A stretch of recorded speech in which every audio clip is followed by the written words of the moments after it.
네, 오늘 5월의 마지막 주일 아침, 나보다 나를 더 잘 아시고 또 나보다 나를 더 사랑하시는 하나님의 충만하신 은혜와 또 평강이 오늘 예배 자리에 함께 하시는 우리 사랑하는 그린벨 가족들에게 언제나 함께 하시기를 간절히 기원합니다. 네, 오늘 교회에 오시면서 차 안 막히고 다들 시원하게 오셨나요? 네. 여러분들이 아시는 것처럼 제가 운전이 조금 터프한 편입니다. 그런데 저만 그런 줄 알았는데 제가 이렇게 예배 끝나고 가시는 모습들 이렇게 인사드리고 가시는 모습 보면 주차장에서 차를 빼고 돌아가시는 모습들이 우리 교우님들의 그 운전이 저랑 굉장히 비슷한 것 같다는 인상을 받습니다. 나름 여기가 이제 주택가인데 쌩 하고 이렇게 앞으로 달려가십니다. 이렇게 운전하는 분들의 중요한 특징이 있습니다. 저도 그렇습니다. 차가 막히는 꼴을 못 봅니다. 누가 내 앞에 갑자기 끼어들거나 내 앞에서 세워라 내워라 천천히 가는 차를 보면 그때 어떻게 하십니까? 바로 악셀레다를 밟아서 속도를 높여 추월해 버립니다. 저만 그런 것은 아니죠. 네. 또 차가 막혀서 이렇게 트래픽에 걸려서 꼼짝하지 못하면 이렇게 본능적으로 몸이 약간 들썩들썩합니다. 어디로 빠져서 갈 만한 곳은 없을까? 샛길은 없나? 갑자기 막 머릿속이 팽팽 돌아갑니다. 잠깐이라도 이렇게 막히면 그것을 참기가 참 힘듭니다. 한국 사람들의 기질이 대부분 좀 비슷한 것 같습니다. 그래서 우리 한국 사람들 힘든 감정 표현할 때 어떤 말들을 많이 합니까? 기가 막힌다. 말문이 막힌다. 혈압이 막힌다. 숨이 막힌다. 대부분 막힌다라는 표현을 굉장히 사랑합니다. 막히는 것만큼 우리를 힘들게 하는 것이 별로 없는 것 같습니다. 그런데 오늘 읽은 말씀에서 우리는 인생의 길이 막힐 때 그것이 때때로 하나님께서 다른 은혜의 문으로 인도하시는 사인임을 깨닫게 됩니다. 오늘 말씀의 배경을 좀 우리가 먼저 알 필요가 있습니다. 사도 바울은 동역자 바나바와 함께 1차 선교 여행을 굉장히 성공적으로 잘 끝낸 다음에 2차 여행을 떠나기 직전입니다. 근데 의견 충돌로 서로 갈라서게 되었습니다. 1차 선교 여행 때 함께 출발했던 마가라고 하는 요한이 힘들다고 중간에 도망을 갔습니다. 그런데 2차 여행을 또 간다고 하니까 자기도 또 끼워달라고 찾아왔습니다. 근데 이 마가의 삼촌이 바로 바나바입니다. 바나바는 원래의 성품도 굉장히 온유했기 때문에 이 철없는 조카를 용서하고 잘하겠다고 했으니 함께 데리고 가자고 했습니다. 그러나 바울은 성격이 칼 같은 사람이었고 또 중간에 포기하고 도망치는 그런 마인드를 가진 마가는 절대로 선교팀에 들어올 수 없다라고 아주 단호하게 선을 그었습니다. 결국 그것 때문에 바울과 바나바는 갈라서고 각기 다른 길로 가게 됩니다. 바나바가 떠나고 바울은 아마도 한동안 멍했을 것입니다. 어떻게 보면 2차 선교 여행 그 시작부터 길이 막힌 것입니다. 그래도 선교는 해야 하기에 아마도 기도하면서 마음을 다시 추스릴 때 하나님은 바울의 평생의 동역자요 또 영적인 아들이었던 디모데를 만나게 해 주십니다. 그것도 자기가 돌에 맞아 거의 죽을 뻔했던 루스드라라는 곳에서 디모데를 만납니다. 이것이 바로 하나님의 은혜입니다. 인간의 그 계산법에 따르면 이 같은 상황에서, 이 같은 장소에서 무슨 선한 것이 일어나겠습니까? 그러나 하나님은 바울의 그 상실된 마음만이 아니라 그러한 환경에서도 예기치 못한 기쁨을 허락해 주셨습니다. 자, 이러한 하나님의 간섭하심 속에서 바울은 개인적으로 자기의 그 선교 인생에서 가장 중요한 순간을 마주하게 됩니다. 그리고 이것은 세계의 지도를, 세계의 영적인 지형을 바꾸는 그 순간이기도 했습니다. 우리 6절과 7절의 말씀이 이렇게 증언합니다. 성령이 아시아에서 말씀을 전하지 못하게 하시거늘 그들이 부르기아와 갈라디아 땅으로 다녀가 무시아 앞에 이르러 비두니아로 가고자 애쓰되 예수의 영이 허락하지 아니하시는지라. 아시아 지역으로 복음을 증거하는데 가는 곳마다 문이 막히는 겁니다. 우리 7절에 보면 비두니아로 가고자 애쓰되라고 표현하고 있습니다. 힘을 써서 노력을 했지만 허사가 되는 겁니다. 아무런 열매를 거두지 못했습니다. 선교가 막히고 있는 겁니다. 바울의 계획이 막히고 있습니다. 이럴 때 우리는 하나님의 뜻이 무엇인지를 기도하면서 깊이 묵상해 볼 필요가 있습니다. 첫째로 지금까지 하고 있는 이 일이 하나님의 뜻과 맞는지 맞지 않는지 이것을 돌아보고 분별해야 합니다. 특별히 내 죄가 아주 짙게 드리워져서 하나님께서 그것을 막고 계시는 것은 아닌지, 아니면 처음부터 내 욕심으로 시작된 하나님과는 별 상관이 없던 일은 아니었는지, 혹 처음에는 분명히 하나님께서 기뻐하시고 원하셨던 일이었지만 그 과정 속에서 내가 실수하고 잘못하고 하나님의 뜻과는 뭔가 이렇게 어긋난 것은 아니었는지를 좀 찬찬히 이렇게 복기해 갈 필요가 있습니다. 어느 회사를 이렇게 경영하던 집사님 한 분이 계셨습니다. 그분의 회사가 갑자기 큰 어려움을 당하게 되었고 회사가 법정 관리까지 들어가게 되었습니다. 집사님이 이 회사를 위해서 정말 열심히 간절히 기도했습니다.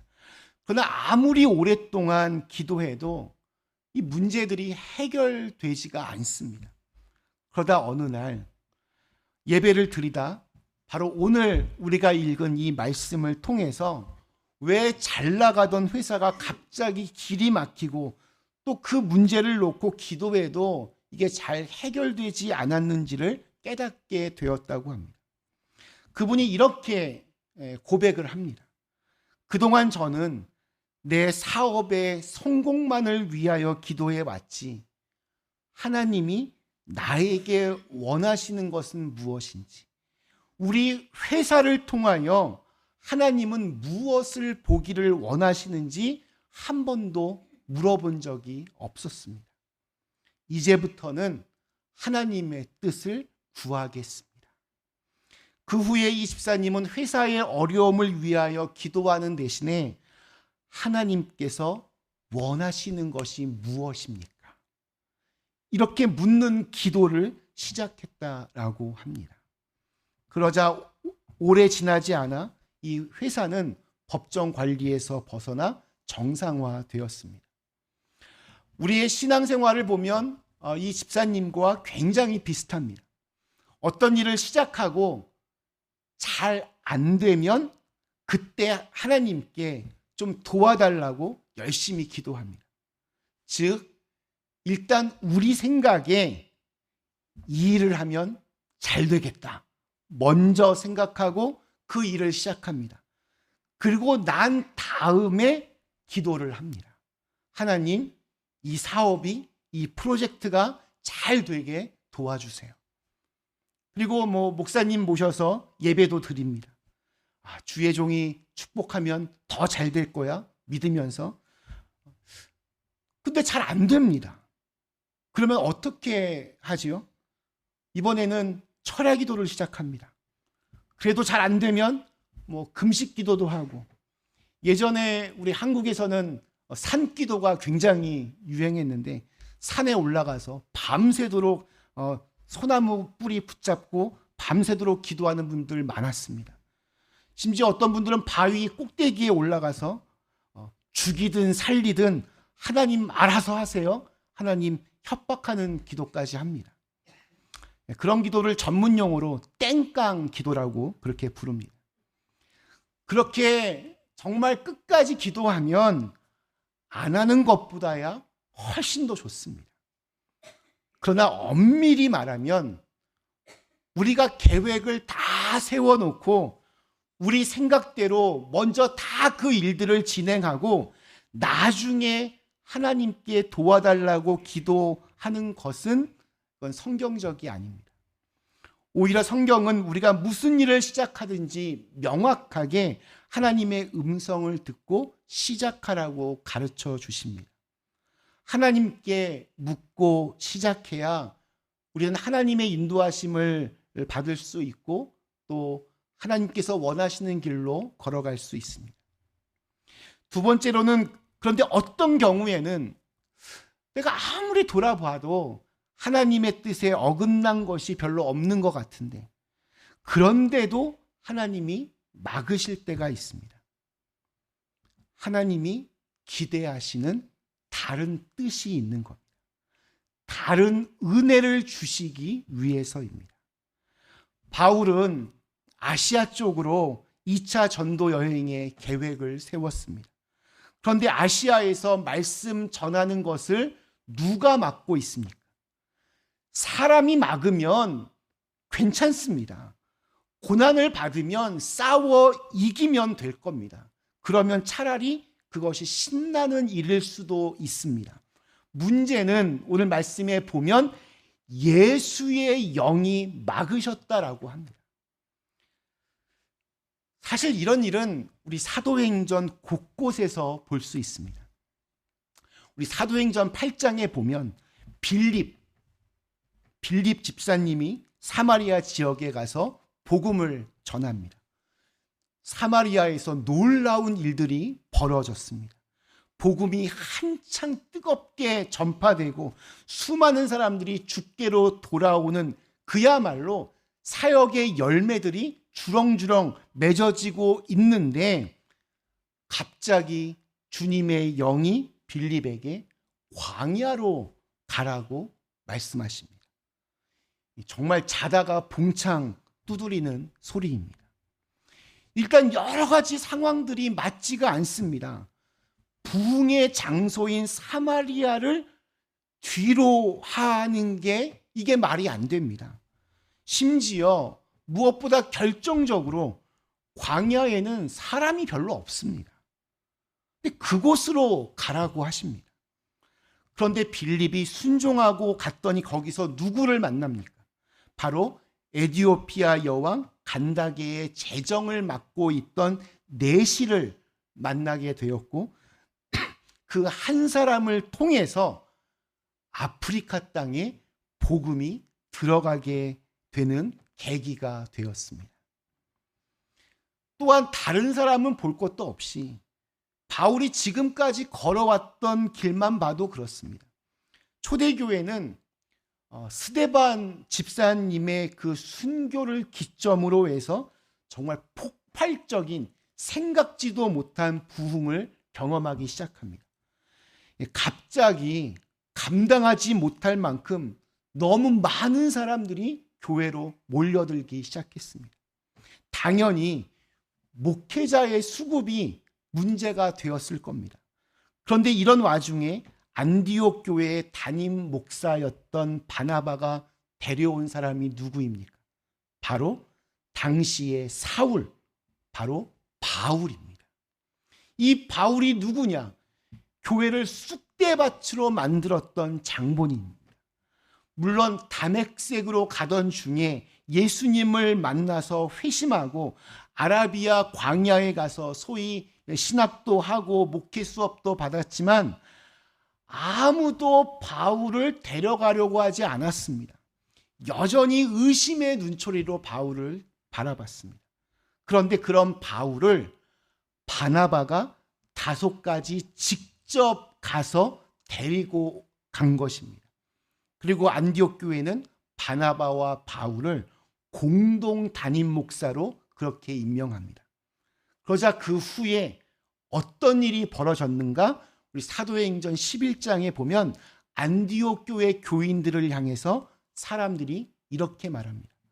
제자들이 안디옥에서 비로소 그리스도인이라 일컬음을 받게 되었더라. 우리의 계획과 다른 하나님의 계획이, 우리의 생각과 다른 하나님의 생각이 있습니다. 또 이것이 사실 사도행전 전체의 메시지이기도 합니다. 사도행전은 어떤 기사와 이적의 이야기가 아닙니다. 그것이 주제가 아닙니다. 주님의 교회에 아주 잘 나가는 똑똑한 사람들이 나와서 잘 나가는 사역을 했다는 그런 얘기가 아니라 말도 안 되는 사람들이 말도 안 되는 일을 이루었다는 것을 그 주제로 삼고 있습니다. 그러니 그들이 이건 도저히 자기들의 힘으로 된 것이 아님을 자기 스스로 너무나 잘 알았기 때문에 모든 것을 하나님께 영광으로 돌렸다는 이야기입니다. 우리 잠언 16장 9절의 말씀은 정말 진리입니다. 사람이 마음으로 자기의 길을 계획할지라도 그의 걸음을 인도하시는 이는 여호와이시니라. 바울은 지금까지 잘 해오던 일들이 이상하게 자꾸 막히고 나름대로 수정해서 내놓은 계획이 번번이 막힐 때 정말 답답했을 겁니다. 그리고 아마 그래서 이때 기도도 많이 했을 겁니다. 도대체 하나님, 내게 무엇을 원하십니까? 그렇게 기도했을 때 하나님은 새로운 비전을 보여주셨습니다. 하나님은 바울에게 환상 가운데 자신의 뜻을 보여주셨습니다. 우리 9절과 10절의 말씀입니다. 밤에 환상이 바울에게 보이니 마게도냐 사람 하나가 서서 그에게 청하여 이르되 마게도냐로 건너와서 우리를 도우라 하거늘. 바울이 그 환상을 보았을 때 우리가 곧 마게도냐로 떠나기를 힘쓰니 이는 하나님이 저 사람들에게 복음을 전하라고 우리를 부르신 줄로 인정함이로라. 하나님께서 우리를 부르신 것을 인정했다라고 하는 이 마지막 문장을 표준세 번역 성경에서는 하나님께서 우리를 부르신 것이라고 확신하였기 때문이다. 이렇게 번역하고 있습니다. 아시아에 가서 복음을 전하려고 하는 바울의 계획, 바울의 생각, 이건 틀린 것은 아니었습니다. 선한 마음으로, 선한 생각으로 기도하며 계획했던 일이었습니다.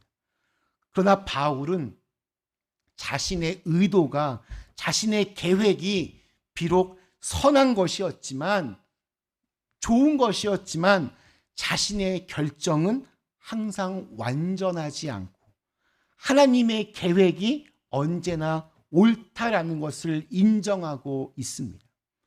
그리고 바울과 함께 했던 그 팀원들 역시 자신들이 오랫동안 준비했던 그 계획들을 버리고 하나님의 뜻에 순종하기로 한 것입니다. 모든 길이 다 그렇다라고 말할 수는 없겠지만 정말 길이 때때로 막힐 때 하나님께서 나에게 열어주시는 다른 길이 분명히 있습니다. 우리 영화 좋아하시나요? 우리 고전 영화 사운드 오브 뮤직에 이런 장면이 있습니다. 본 트랩 백작이 사랑하는 사람 마리아와 함께 나치 독일에 항거하다가 7명의 아이들과 알프스 산을 넘으면서 도망을 갑니다. 근데 도망가다가 마리아가 알고 있는 수녀원을 찾아가는데 갈 곳이 없어 숨어 있어야 하는 이 딱한 처지에 있는 그들을 보면서 수녀원 원장이 이런 아주 유명한 대사를 합니다.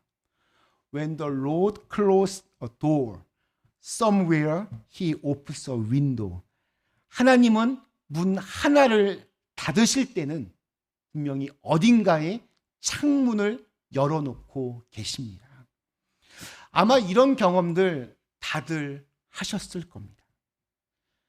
우리가 인생 살면서 문이 막힐 때 당황하거나 불만과 또 불평으로 채우지 말고 하나님께서 열어주시는 다른 창문이 있음을 믿으며 그것을 볼 수 있어야 합니다. 그것이 믿음입니다. 믿음의 시작은 우리를 하나님께서 부르셨음을 인정하는 것부터 시작합니다. 지금 이곳에 여러분 모두가 내가 내 힘으로 내가 내 시간을 쪼개서 내 발걸음으로 내 차로 이곳에 왔다라고 생각하실 수도 있겠지만 아닙니다. 하나님께서 여러분을 부르셨습니다. 그 부르셨음을 인정해야 합니다. 그것을 믿을 때 우리는 하나님께서 우리를 부르셨기 때문에 분명히 책임져 주실 것 또한 믿게 되는 겁니다. 그러므로 우리는 막힘과 기다림의 그 기로에 있을 때 새로운 하나님의 뜻이 이루어지도록 그렇게 기도해야 합니다.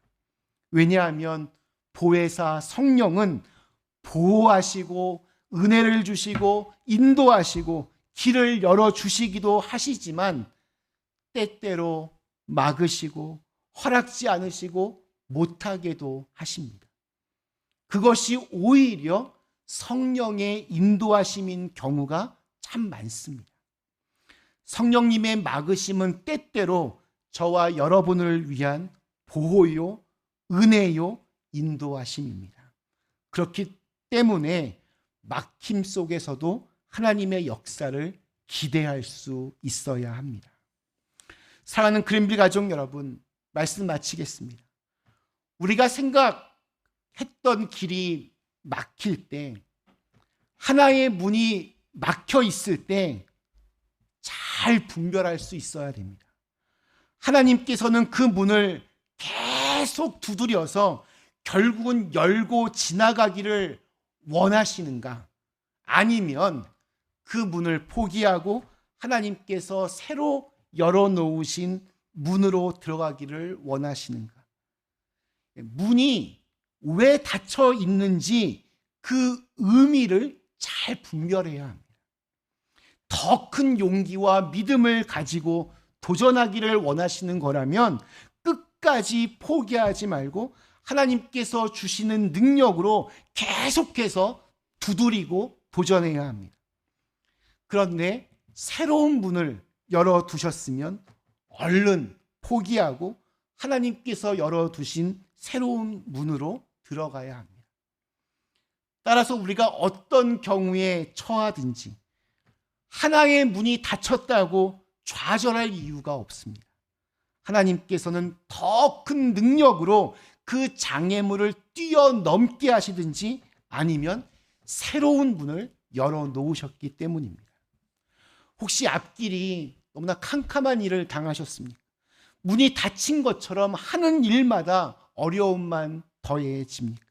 그렇다면 내 방식, 내 힘으로 해결하려고 하지 말고 그때가 바로 하나님의 뜻이 무엇입니까? 라고 물을 때인 줄로 알고 더 깊이 기도하시기를 바랍니다.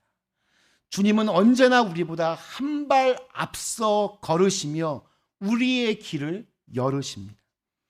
나중에 이러한 성령의 인도하심을 따라 바다를 건너서 유럽의 관문인 빌립보에 도착한 바울 앞에는 하나님께서 예비해 놓으셨던 동역자 루디아가 기다리고 있었고 그곳에 새로운 믿음의 공동체가 세워졌고 유럽의 첫 번째 교회가 세워지고 결국 그렇게 유럽이 복음화가 되었습니다.